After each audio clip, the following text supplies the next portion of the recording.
enfrentou desafios ao lidar com aquelas crianças com TOD em situações assim muito estressantes? Já, né? Quer aprender estratégias que realmente ajudam a promover a autorregulação emocional e um ambiente mais positivo aí na sua escola? Então não saia daí. Eu sou a Mara Duarte da Costa, sou a mentora aqui da Rema Neuroeducação e hoje, legal, né? Eu vim aqui muito animada para trazer um conteúdo especial para você. Nós vamos receber a professora Juliana Montenegro, que é mestre em várias áreas da educação, para uma palestra incrível. Nós vamos te ensinar técnicas neuropsicopedagógicas importantes para você lidar com situações estressantes em alunos com TOD, tá? Isso tudo para você desenvolver a autorregulação dessas crianças, a empatia e também um ambiente de aprendizado muito mais positivo e acolhedor. Mas antes, não se esqueça de se inscrever no canal, ativar o sininho para continuar recebendo os nossos conteúdos que são valiosos, tá? Professora Juliana, estamos ansiosos para aprender com você.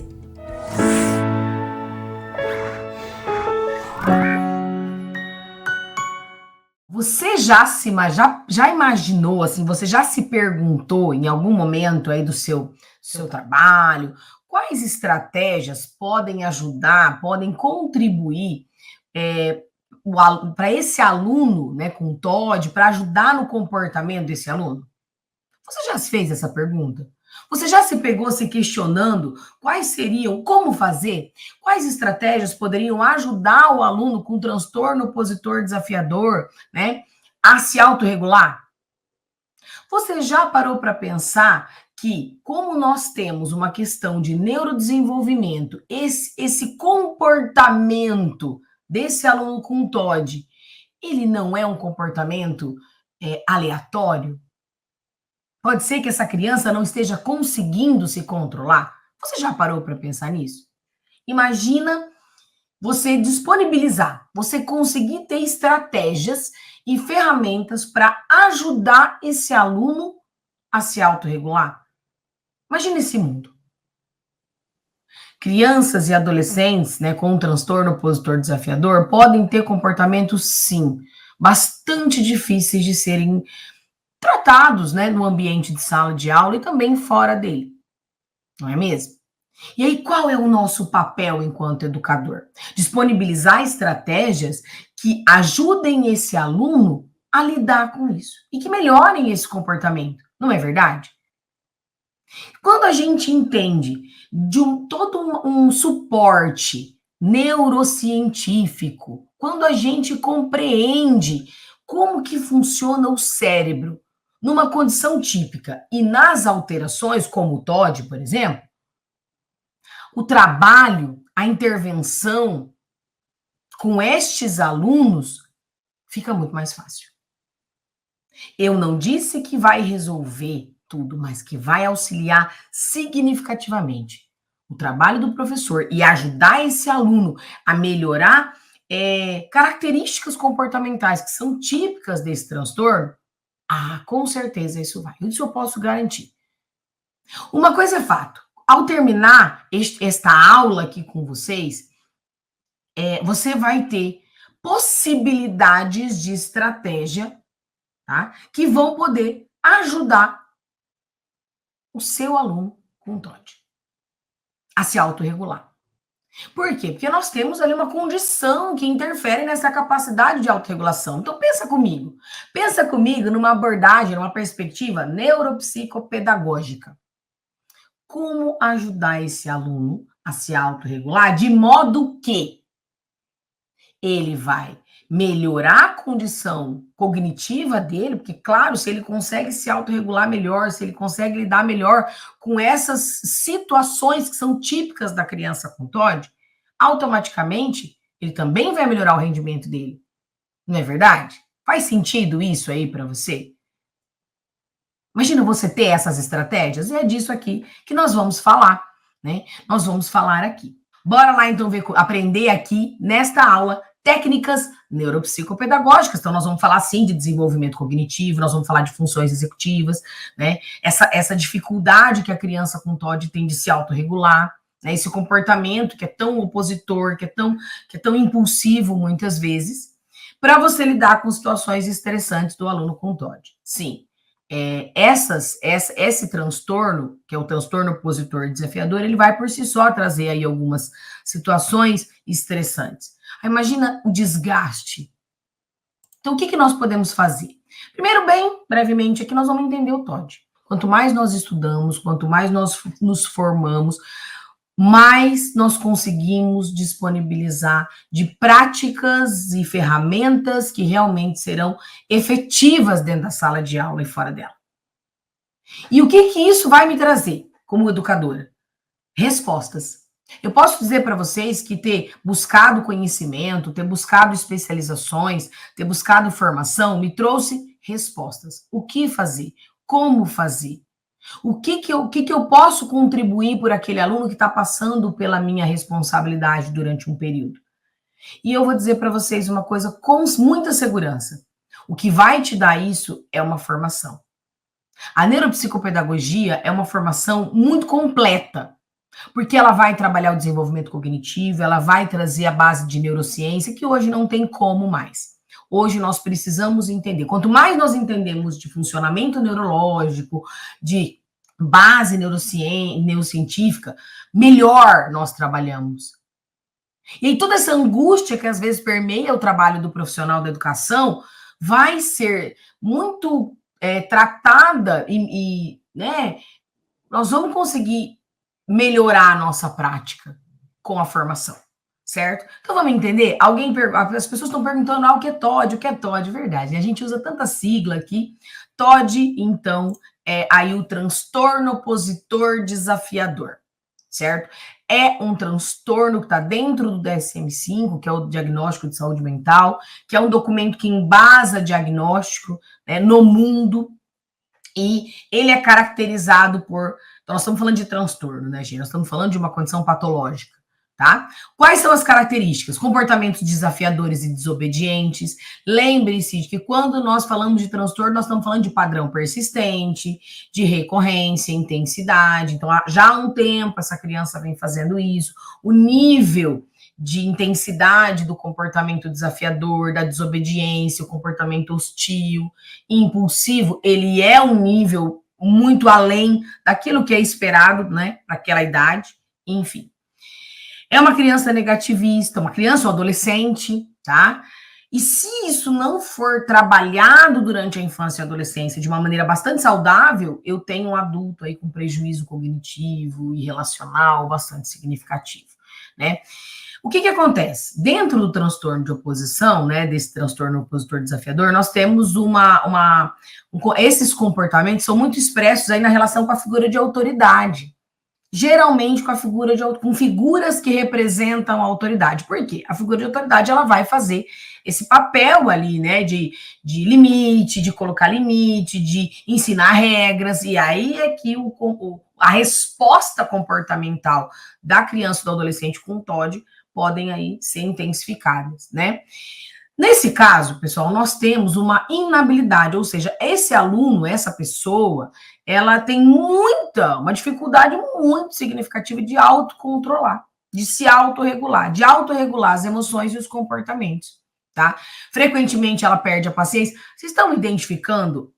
Estão percebendo? Lembre-se, existe o que é típico de comportamento humano, né? Nós temos ali alguns comportamentos que são típicos, né, do ser humano enquanto espécie, porém aqui nós estamos falando de uma condição de transtorno, tá? Sim, o TOD ele pode acontecer, a relação com a figura de autoridade, né? Não só na sala de aula, claro que não, ele pode acontecer em outras circunstâncias também, né? Aí a figura de autoridade, independente de qual for o ambiente, tá? Olha só, com muita frequência, veja que a frequência é uma característica, perde a paciência, discute com adultos, recusa-se a obedecer regras ou pedidos, lembra da intensidade, tá?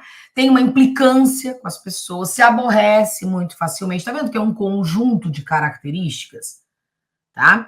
Está sempre irritado, sempre, olha a recorrência, né? Reage de forma intempestiva, não tem controle emocional, né? Diante de frustrações, sim, né, tem uma tolerância muito quase zero à frustração. Pode se mostrar rancorosa e com ideias de vingança em algumas situações. Agora, veja bem, você está entendendo o perfil? Eu tenho todas essas todas essas mudanças intensas de comportamento. E aí pensa assim, professora, como que eu ajudo esse aluno? Com estratégias para que ele possa se autorregular e se organizar. Nós estamos falando aqui de uma dificuldade muito severa de autocontrole, né? Tolerância curtíssima. Ano passado trabalhei com um aluno com TOD, tá vendo? Então, isso é real no nosso ambiente, no nosso trabalho. Né? Em casa também pode ser que isso aconteça muitas vezes. Então, vamos ver se algumas das estratégias que eu vou colocar aqui para você já utilizou, tá? E elas todas são assertivas. Então, olha lá, aqui eu trouxe para vocês um recorte desse documento que eu citei, que é o DSM-5-TR, que é uma versão mais atualizada que nós temos aqui no Brasil, né, traduzida. Então, ó, fica impaciente facilmente, repetidamente, tá vendo? O grau de intensidade é muito significativo aqui.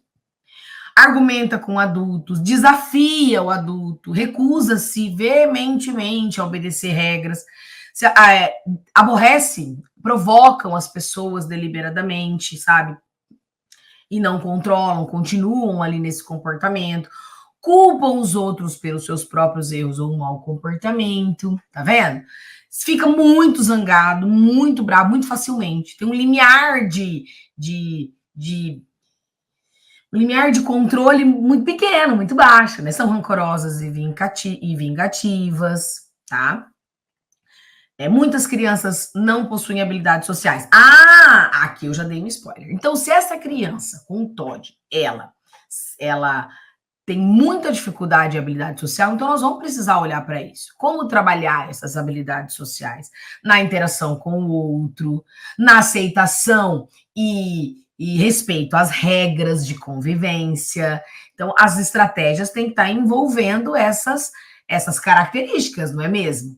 Tá? Quanto mais precocemente, pessoal, a gente for trabalhando com essa criança, melhor para a gente ter resultados mais efetivos. Fato é que, quando, por exemplo, você trabalhar com essas estratégias que eu vou apresentar aqui para vocês, você não vai estar só beneficiando a criança com TOD dentro da sala de aula. Todas vão ser beneficiadas, porque são estratégias de autorregulação. E a autorregulação é uma função executiva, autocontrole. E todo ser humano precisa desenvolver isso. Então, você vai ajudar todo mundo, e principalmente esta criança com TOD, que sim, pode estar em sofrimento. Ela pode. Ela percebe, sabe, gente? Ela é uma criança que é cansativo ter esse comportamento de maneira muito recorrente, né? Então, vamos olhar para esta condição na escola. Então, eu trouxe aqui para vocês algumas orientações básicas que, sim, podem ajudar no manejo com esse aluno, tá? Então, motivar. Foca naquilo que ele faz, naqueles momentos em que ele consegue se autorregular, em que a resposta é positiva, um momento que obedeceu, que respeitou uma regra, tá? Traz isso. Sim, alguém colocou sobre a questão da comorbidade. Muitos alunos têm TOD, mas muitas vezes têm TDAH. Na verdade, nós temos comorbidades em muitas condições do neurodesenvolvimento. O que é comorbidade, gente? Nós temos 2 ou mais transtornos, deficiência e tal, associados. E aí a gente precisa olhar para cada um deles. Neste momento aqui, eu vou trazer para esse TOD que tem esse comportamento, as estratégias, tá? E é importante, se você tem alunos comórbidos, você olhar para todas essas condições, beleza? Então, vamos lá. Então, olha lá. Motivar. Agora eu vou falar uma coisa para vocês aqui. Anotem esta dica. Existe uma estratégia para criança, principalmente, então vamos entender a criança até uns 12 anos. Até 12 anos a gente entra nessa condição de criança. Existe uma estratégia que, para a criança, ela é altamente assertiva. Por quê? Porque ela estimula a liberação de dopamina. E que você pode, sim, usar dentro da sua sala de aula e com alunos com TOD também, que é a brincadeira. O corpo como uma ferramenta de ensinar o nosso aluno a se autorregular. Então, por exemplo, você percebeu que as crianças estão muito agitadas ou que esse aluno está né, se desregulando, não está conseguindo, está numa situação muito complicada. Leva para um pátio, se for possível, ou se não, arrasta as carteiras dentro da sala de aula e traz uma brincadeira. Uma brincadeira de estátua, por exemplo, pode ser muito, muito estimulante para a autorregulação. Porque, ó, mexer na estátua, mexer, parar. Mexer, parar. Quando você vai dando esses estímulos externos e vai trazendo o corpo para essa condição, você está incentivando o seu aluno a aprender a fazer isso. Faz sentido isso para você aí, ó? Então, estátua. Pensa na estátua, uma brincadeira clássica da história, né? Todo mundo aqui já brincou de estátua. A criança, ela mexe e ao comando, que geralmente é um comando auditivo, mas pode ser um cartão colorido, enfim, um comando visual, ela se movimenta para o comando. Isso pode ir ajudando este cérebro aí a se modificar. Isso é com base na neuroplasticidade. Beleza? Então, estátua, morto-vivo. Então, às vezes, quando você percebe os alunos muito desregulados, e esse aluno com TOD, sim, numa condição, para 10 minutos, vamos fazer uma brincadeira de estátua, morto-vivo, e traz isso, esse estímulo, né? Então, o ambiente como um facilitador dessa aprendizagem, tá? Então, olha lá. O resultado está diretamente ligado à diferença entre quantidade de esforço positivo e uma pressão em excesso. Então, motiva os pequenos. Olha, a gente fez uma atividade, esse aluno com TOD, ele conseguiu se manter ali numa brincadeira, ele socializou. Reforço positivo. Porque o reforço positivo dá a seguinte mensagem para o cérebro humano: ó, é assim que é para fazer. Vocês viram como é importante estudar, né, a neuropsicopedagogia? É isso. Ó, é assim, tá? É assim que você tem que fazer. O reforço positivo. E ele motiva. Então, faça isso. Peça ao seu aluno com TOD, né? Ajuda. Pede para ele te ajudar. Para fazer, apagar um quadro, pegar alguma coisa. Às vezes você percebe que tá... Ó, preciso que você vá na secretaria, busque uma coisa. São orientações, são coisas que vão fazer diferença, tá? Distribuir. Fulano, olha, você pode me ajudar? Pronto, coloca esse aluno num lugar de importância, tá? Peça gentilmente, lembre-se, neurônio espelho, olha como estudar a neurociência faz diferença. O aluno, ele vai responder muito à maneira como você interage com ele. Então, seja gentil, né? Por mais que às vezes seja aí difícil lidar, seja gentil. Então, peça para esse aluno ficar mais perto de você. Olha, fulano, eu gostaria que você sentasse aqui mais perto de mim. Se ele disser, por que não? Porque eu gosto quando você está perto de mim. Para ele também sentir que ele tem um lugar ali, tá? De preferência longe de janela e porta, então traz para perto de você. Evitar ao máximo criticar, porque você acentua um comportamento inadequado. Criticar na frente dos outros alunos, entendeu? Isso vai ali... Você precisa criar vínculo com esse aluno, não se distanciar dele. Lembre-se, nós estamos falando de alunos com TOD, tá? Procurar ressaltar regras, tenha isso claro na sala de aula, tá, gente? Tenha isso claro. Tenha num lugar... visual, um cartaz ou um papeló, enfim, tenha claro quais são as regras que vocês construíram juntos, a turma, os combinados. Nós estamos nesse momento de retorno agora. Então, é a hora de você fazer, né, o retorno das aulas, periodicamente, análise das regras. Então, mas tenha isso muito claro. Tudo muito claro. Ressalte as regras, anote no quadro, isso é importante, precisa estar ali, tá? Tá ali toda hora sendo retomado, certo? Considere a possibilidade de mudar a forma como você avalia.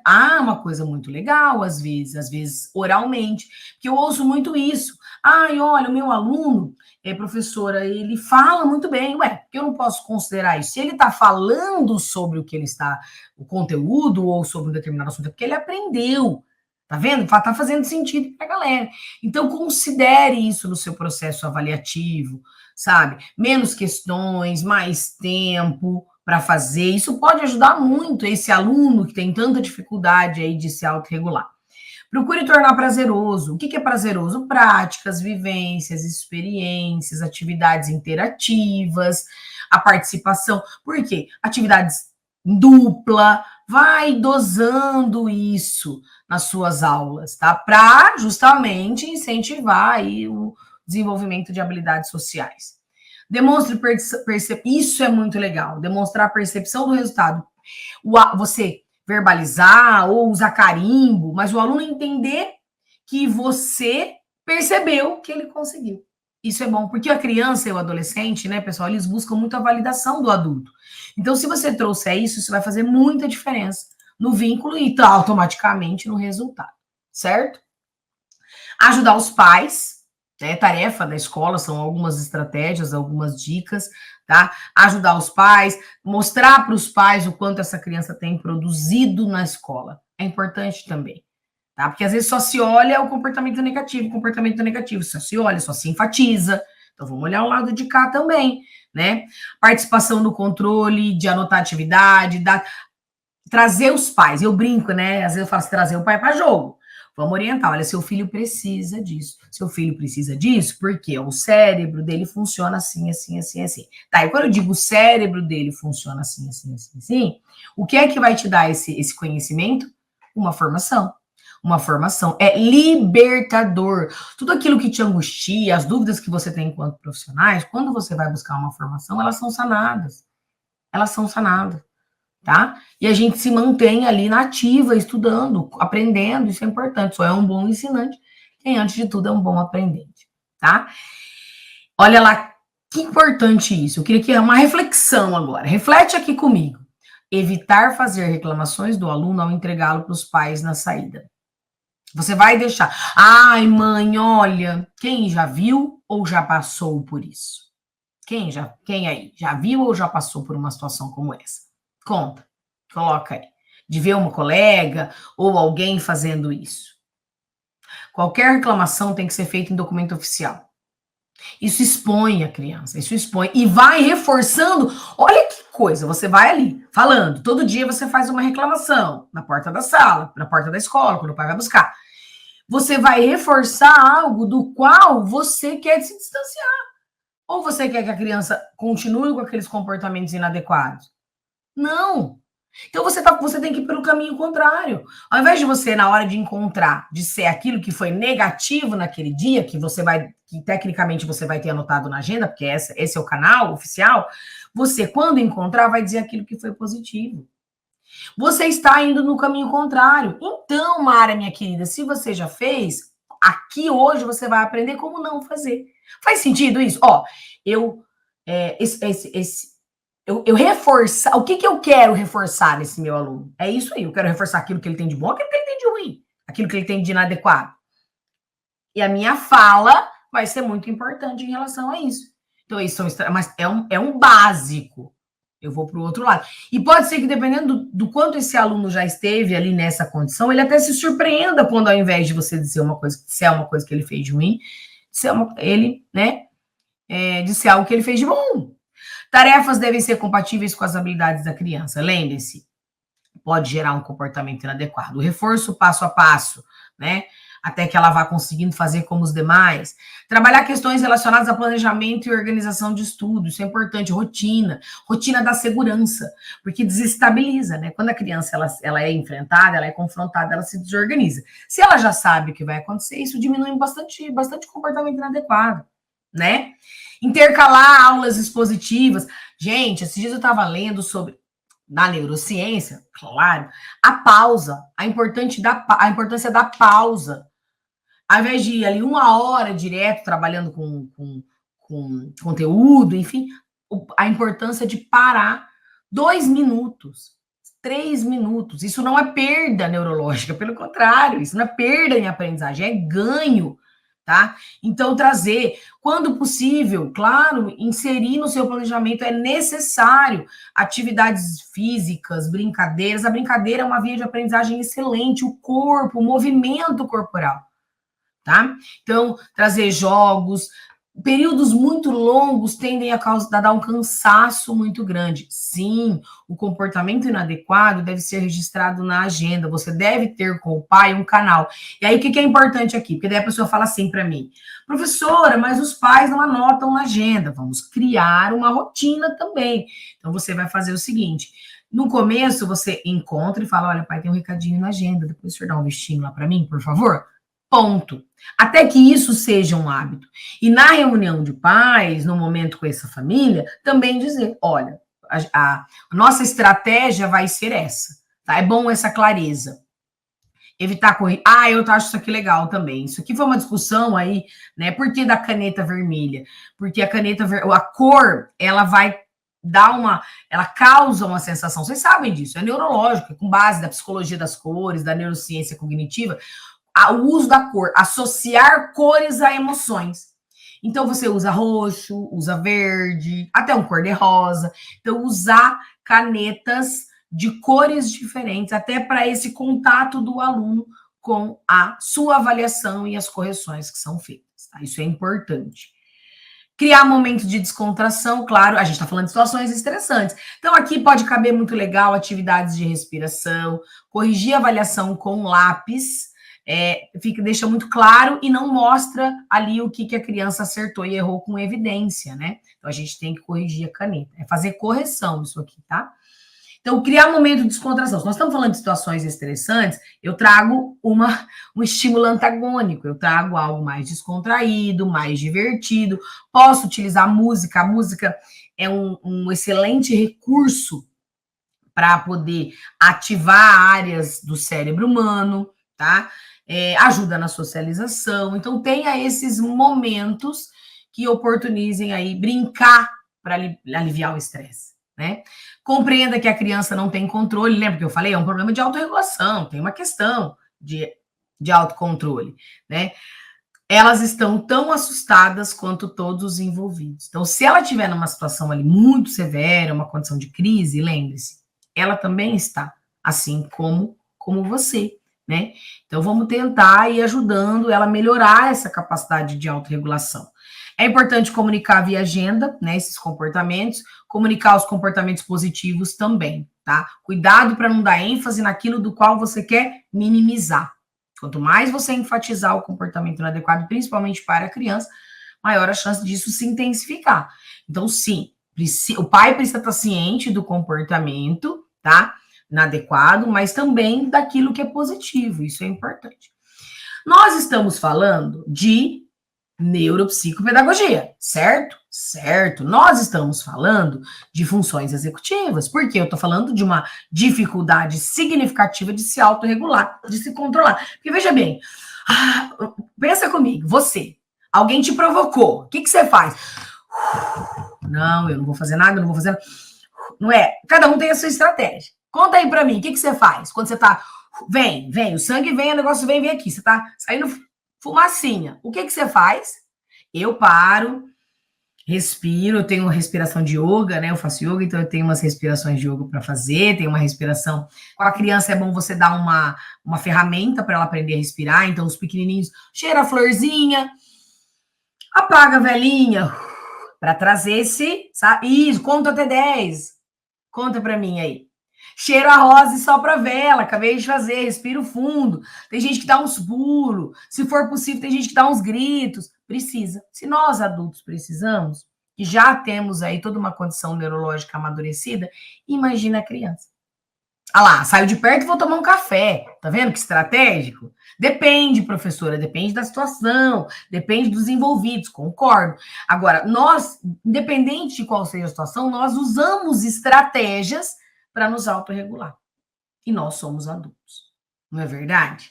Então, imagina. Então, eu preciso disponibilizar, ajudar. Eu vou ensinar o meu aluno a fazer isso. Isso vai ser benéfico para a vida dele. Pode aparecer. Ela perguntou se esse transtorno pode aparecer em só um lugar. Pode, porque tem a ver com a figura de autoridade e de quem ela representa, certo? Então, vamos ver algumas. Movimentos, já até dei os spoilers aqui. Movimento, jogar bola, correr, dançar. Faz um combinado. Faz um trato. Quando você perceber que esse aluno com fim de demência é ótimo. Quando você perceber que esse aluno com TOD, ele tá ali num comportamento mais desafiador, vamos fazer aqui, vou pôr aquela música. Quem vai escolher a música? Pode até ser ele. Que música você gosta? Pronto, traz para jogo. Você aproxima e não afasta. Que música você gosta? Eu gosto de música sertaneja? Então tenha isso ali na sua sala, uma caixinha de som, alguma coisa. Tá, então vamos ouvir uma música sertaneja. Escolhe lá. Vamos dançar? E traz isso, pronto. Precisa, tá? Precisa gastar essa energia em excesso para poder se concentrar nas atividades. Então, lembra disso, tá? Se você for fazer o atendimento clínico, né? Se você for atender essa criança individualmente ou numa sala de recursos, por exemplo, você também pode lançar mão da estratégia, tá? Você também pode trazer essa coisa do movimento. Vamos brincar um pouquinho? Vamos fazer de conta que nós estamos correndo no lugar, sabe? Tarefas visuais, sim. atividades que são muito legais, aqui eu cito vários momentos para vocês como estratégia. Desenhar. Desenhar traz essa, sabe, essa autocentração, trazer o desenho, a pintura, montar quebra-cabeça, argila em alguns momentos, tá? Estratégia, isso mesmo, Isaúde, que a gente tem que ter estratégia, não é? Então, galera, ó, argila. Sim, você não vai usar argila todo dia, mas a argila, o barro, né, ele tem uma função arteterapêutica. De repente, olha essa estratégia. De repente, é só pedir para as crianças tirarem o calçado e vou mandar descalço ali num gramado que você tenha na sua escola. Pronto, já dá esse acalmo. Olha, uma coisa legal para trazer para regular. Por exemplo, você pedir, tentar, né, e fazendo o manejo ali para que os alunos tentem ouvir os sons do entorno. Por exemplo, parar e falar, gente, vamos tentar ouvir? O que será que nós vamos ouvir de som aqui? Que barulho que tem? Vamos lá? Traz uma ampulheta, um cronômetro, isso é legal, tem a referência visual. Então, o que vocês ouviram? Ah, eu ouvi um som de passarinho. Ah, eu ouvi um carro lá longe. Nossa, eu não ouvi o carro. Entendeu? Então, isso é muito importante. Muito importante. Você disponibilizar isso. Trazer tirar o foco daquele fator estressor. Tirar o foco dali. Tá? Cheiro. Que cheiro nós estamos sentindo? Entendeu? Tá? Então, isso é importante. Certo? É importante você disponibilizar essas estratégias para te ajudar, né?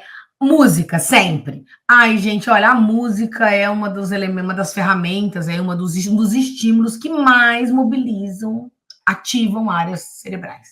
É muito legal, tá? Então, cantar, ó, tá vendo? Eu tava falando de dançar, eu tava falando do movimento, mas agora cantar, tocar um instrumento, bater um tambor, brincar de... Vocês vão estranhar agora, tá? Você vai falar, professora, como é que eu vou fazer isso na minha sala, né? Mas podemos pensar estrategicamente. Por que não brincar de travesseiro, brincar de bola, fazer guerra de travesseiro, fazer os combinados, é importante, tá, gente? Não deixa muito solto, não, porque senão você não vai estar ajudando a se autorregular. Faz os combinados, então não pode bater no coleguinha, não pode usar mão tal, não pode estragar o material e vai brincar. Com bola, com travesseiro, com macarrão de piscina, tá?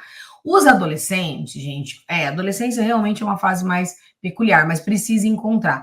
Eu sugiro esportes para os adolescentes, de verdade. Eu sugiro jogos para os adolescentes.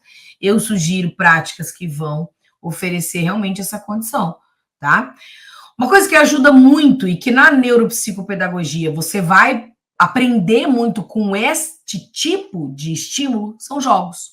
São jogos de montar, jogos de construção, né? Montar bloco, fazer Lego, fazer quebra-cabeças. Por quê? Esse tipo de estímulo, né? Esse tipo de estímulo, ele ajuda tanto na questão cognitiva quanto na questão socioemocional, comportamental, tá?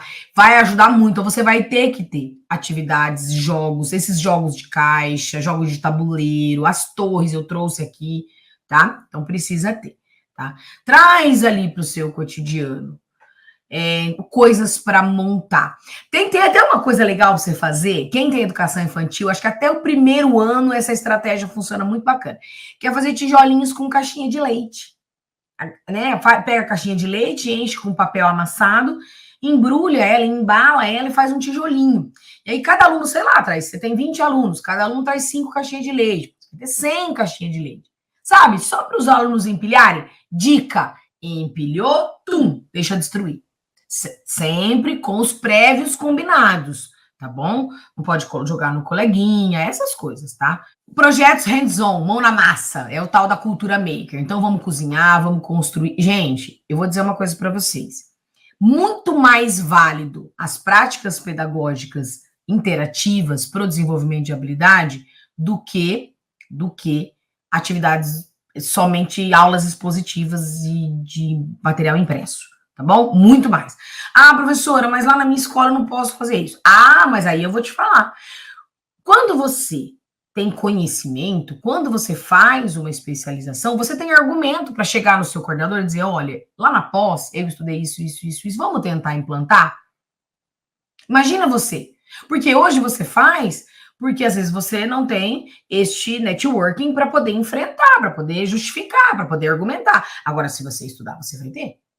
Se você estudar, você vai ter. Isso eu posso garantir, tá? Então, esses projeto, fazer uma coisinha pedagógica com os meus alunos, fazer uma culinária, vamos descascar coisa, né? Vamos mexer, fazer massa, fazer pãozinho. Nossa, tem tanta possibilidade. E claro, tudo que está aprendendo, gênero, receita e por aí vai, né? Casar com conteúdo, que é importante. Jogos, eu falei para vocês, jogos de tabuleiro, jogos online, quando for possível, né? Jogos digitais, e muito legal, tá? Podem ser muito eficazes para essa criança se concentrar. Cuidado com os excessos, tá? Aqui a ideia é dosar. Vou dar só jogo, só jogo, só jogo. Não, vou dar só excessos. A diversidade. Quanto mais canais sensoriais forem estimulados, melhor para a criança, para o aluno. Atividades com animais, né? Se for possível, eu me lembro que eu tinha uma escola que eu trabalhei que a gente tinha o bichinho de estimação, que eram realmente bichinhos que podiam ter essa condição, né? Era um hamster, era um passarinho, eu não gosto muito de passarinho na gaiola, mas enfim, era um hamster, era um ratinho que tinha lá, tartaruga, então tinha ali o mascote da sala. Professora, não pode na minha escola ter animal vivo, então trabalha com a pelúcia, né? Trabalha com o bichinho de pelúcia como mascote. Esse é legal, tá? E aí pode ajudar, né, a criança, se ela faz terapias fora também, isso é bem bacana. Você pode orientar o pai, olha, por que não fazer um esporte, uma equitação, isso é legal, tá? Atividade de leitura, eu trouxe aqui, é uma leitura indicada até mesmo dentro dessa condição, né, que é o Poder da Ação para Crianças, Novas Aventuras, é uma leitura que é orientada, né, que é indicada para trabalhar com crianças com TOD, né, tá ali na tela para vocês, né, Turma da Mônica, né, Maurício de Souza, é o Poder da Ação para Crianças, isso é muito legal, tá? Então, atividade de leitura, ler, escutar histórias, lembre-se de trazer ali uma interação na contação de histórias para esse aluno, por exemplo, você pode trabalhar com uma estratégia muito simples. Eu vou contar uma história para vocês também, para trabalhar essa autorregulação, e toda vez que eu disser a palavra tal, vocês devem bater palma. 3 palmas, 1 palma. Pronto. Além de tudo, melhora foco, melhora atenção, tá bom? Então, isso é importante também, trazer as atividades de leitura. Eu trouxe alguns jogos aqui para vocês, são jogos de caixa que podem ser muito legal. Como nós temos no TOD, né, pessoal, uma questão comportamental, é importante a gente disponibilizar livrinho caixa, tá? Jogos. Então, eu trouxe aqui, né, valores éticos. Por quê? Porque a criança com TOD, ela vai fazer aquilo que não pode ser feito. Então, quando eu entro, ela vai ter comportamentos que vão prejudicar as habilidades sociais, a interação social dela. Então, eu trago do joguinho caixa, né? Então, ali o jogo dos dilemas, trabalhar valores éticos, trabalhar com situações com essa criança, é importante. Aqui, cabe legal tanto na escola quanto no atendimento clínico. O stop, jogo de stop mesmo que a gente conhece, aqui é um livrinho caixa. Existe hoje o stop de tabuleiro, inclusive, você pode confeccionar isso com os alunos, que também é legal, ao selecionar as categorias. Eu adoro torre, eu acho torre, pessoal, por isso que eu trouxe 2 aqui para vocês. Esse modelo tipo Jenga, né, que é a torre de equilíbrio, que é que você encaixa e vai tirando, e esse modelo de torre inteligente. Trabalhar com torre, empilhar coisas, é muito legal. Existem várias no mercado hoje, né? Torre inteligente, torre bamba, torre de equilíbrio. Essa torre inteligente, galera, dá para fazer, só para vocês terem uma ideia, que é essa aqui, coloridinha, que vocês estão vendo na tela, dá para fazer com um rolinho de papel higiênico. Vai colorir o rolinho e montar ele com rolinho de papel higiênico e papelão, né, para fazer as plaquinhas. Tá vendo? Então tem alternativas aí. Tá, se eu já sei que esse aluno tem dificuldade de se autorregular, então o que eu tenho que fazer? Trabalhar a autorregulação emocional. Começo aqui indicando um livrinho caixa que é Mindfulness. Vocês já devem ter ouvido falar que é a meditação guiada. Professora, por que não a meditação? Ô, gente, você está falando de uma criança que tem dificuldade de se autorregular. Se você quiser que ela sente e fique ali paradinha meditando, nem a gente consegue. Então eu preciso do quê? Eu preciso da referência. O que é a meditação guiada? São vídeos que vão falando. Agora você vai fazer isso, agora você vai fazer isso, agora você vai fazer isso. Então a pessoa, ela tá conectada na musiquinha de fundo e naquilo que está sendo falado. Então, ensinar. Ah, mas eu não consigo meditar. Já aconteceu isso. Eu perguntei, tá, o que você está esperando? Ah, eu fico 2 minutos. Excelente. Comece com 2 minutos. Eu fico 1 minuto. Excelente. Comece com 1 minuto. Tá bom? Então, mas a meditação guiada é aquela que vai orientando ali toda essa autorregulação. Tá bom? Tem que ter. Se eu quero que o meu aluno aprenda a se autorregular, eu preciso trazer de fora, porque internamente não está funcionando, tem uma questão neurológica envolvida, eu preciso trazer de fora um estímulo que ofereça isso.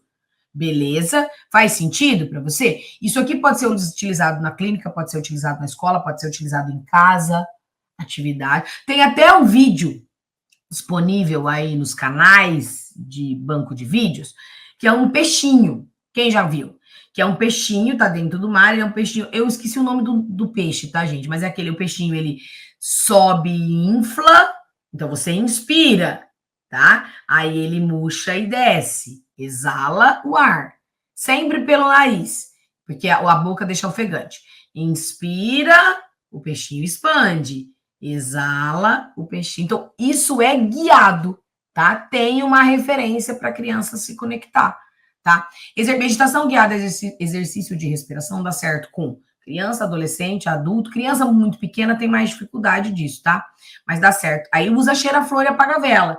Criança, adolescente, adulto, idoso, super certo, tá? O pote das emoções, claro, quando é possível, né? Ter potes transparentes. Então, nomear. O aluno precisa saber o que ele está sentindo. Ele precisa dar nome às emoções, ele precisa entender essas emoções, tá? Aí, esse aqui é muito legal, que é com lã ou bolinha, na mesma quantidade para preencher os recipientes. Aí, cada pote vai ter um nome. O pote vai ser o pote da alegria, quantidade, como é que você está se sentindo. O pote da calma também super funciona, que é aquele que a gente agita e deixa o brilhinho decantar, tá? Tem que ter estratégia, lembra? É de fora para dentro. Com o adolescente pode trabalhar também o pote das emoções, pode pedir para eles escreverem como eles estão se sentindo. É ótimo isso. Dá nome a isso, se ele não consegue às vezes verbalizar, tá? Mas precisa ter um momento para ajudar. Meditação funciona, certo? Um ritual diário, você pode interagir ali, compartilhando casos, pedindo para você. Isso é legal, tá? Nesse livrinho caixa aqui, pessoal, Enfrentando o TOD, que é da editora Matrix, tem livrarias aí do país inteiro e na internet disponível, Enfrentando o TOD. É o livrinho caixa, tá? Aqui é um livrinho caixa. Cada cartinha tem uma situação do cotidiano. É legal a criança refletir sobre isso. Traz uma situação e aí a criança vai conversar, eles vão conversar. Por exemplo, ó, Rodrigo e seus amigos resolveram brincar com fogo numa chácara, mas isso causou um incêndio que prejudicou muitos vizinhos. O que você faria se estivesse com ele, ó, enfrentando o TOD? Coloca a situação e as crianças vão conversar sobre isso. E o aluno, ou no atendimento clínico, ou no pequeno grupo. Isso aqui é estratégia neuropsicopedagógica, tá bom? E precisa. Termômetro das emoções, ó, o pote das emoções, né? Que é a quantidade de lã que coloca dentro ali, os potes, dá para dar cor, dá para trabalhar com aqueles personagens do filme Divertidamente como referência, né? A raiva, a alegria, a tristeza, o medo, o nojo e agora a ansiedade, né? Que vai sair um novo filme. E olha ali, o termômetro das emoções, a régua das emoções. Aí, mímica e desenho. Ai, gente, atividade de mímica, legal. Aí você pode ter os jogos, né? Imagem e ação que faz o desenho. Sabe essas brincadeiras que você desenha, os amigos têm que adivinhar, tá? E aí lembre, vai ali mediando isso. O papel do professor é importante. Então, a mímica é trabalhar com as expressões, trabalhar com atividades que ajudem uma... Lembra, eu tô falando de uma criança que tem dificuldade de habilidade social, tô falando de uma criança que tem dificuldade com TOD, né? De trabalhar a questão das emoções. Então, eu preciso trazer isso. Hoje existem jogos de carta, existem brincadeiras. Gente, imitar funciona. Tipo, ó, agora vocês vão fingir, né? Representar a tristeza, a alegria. E os desenhos, tá, gente? Desenhar é muito legal. Aqui, eu vou dar a dica de vocês usarem instrumentos diversificados. Começar desenhando com a mão, por exemplo, na tinta, né, com o dedinho. Pode trazer lápis, pode trazer canetinha, pode trazer giz de cera. Então, vai trazer na parede, vai modificando a estratégia, mas isso vai ajudar muito o seu aluno aí. Por quê? Porque eu preciso que esse aluno aprenda a se autorregular. Ele não consegue, ele tem muita dificuldade para isso, para se autorregular, para se controlar, né? Então a gente precisa ter estratégias assertivas.